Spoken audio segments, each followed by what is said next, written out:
සමහර අය අහලා නැද්ද ඔබට? අපිට ඇහිලා තියෙනවා. උපන්දා ඉඳලා සැනසිලි වචනයක් නැහැ හාමුදුරනේ කියනවා. බුදුරජාණන් වහන්සේගේ දේශනාවේ තියෙනවා යම්කිසි කෙනෙක් පරුස වචන නිතර නිතර පාවිච්චි කරනවා නම් එහි විපාකය තමයි ඔහුට මිහිරි වචන ඇහෙන්නේ නැහැ. මිහිරි වචන ඇහෙන්නේ නැහැ. කර්මය කියන්නේ පුදුම දෙයක්. සමහරවිට මිහිරි වචන ඇහෙන්නේ නැති කර්මයක් තියෙන නෝනා කෙනෙක්.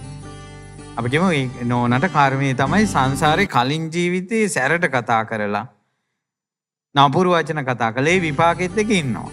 ඉතින් එයා එහෙම කතා කළාට එයා කර්මානුරූපව අපි කියමු යම් විදිහකට එයාට හැඩ වැඩක්කුත් ලැබිලා.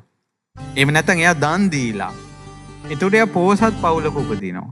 ඒතකොට අර වත් පෝසත්කමත් මුල් කරගෙන අර මේ ගෑන් ළමයි තව දරුවෙක් කසාද වඳිනවා. නමුත් එයා කලින් ජීවිතවල නපුරු වචන කතා කරපු කෙනෙක්. ඒකේ විපාක විදිහට අර ස්වාමියා නිකම්ම නපුරු වෙනවා. ඇයි අරයට සැර වෙනවා නිතර. බිරින්දට මිහිරි වචන නැහැ. එතකොට තමයි බිරින්ද ඇවරු කියන්නේ අපේ මහත්තයා පිටට නම් බෝධිසත්වයෝ ගෙදෙට්ට තමයි යකා කියලා.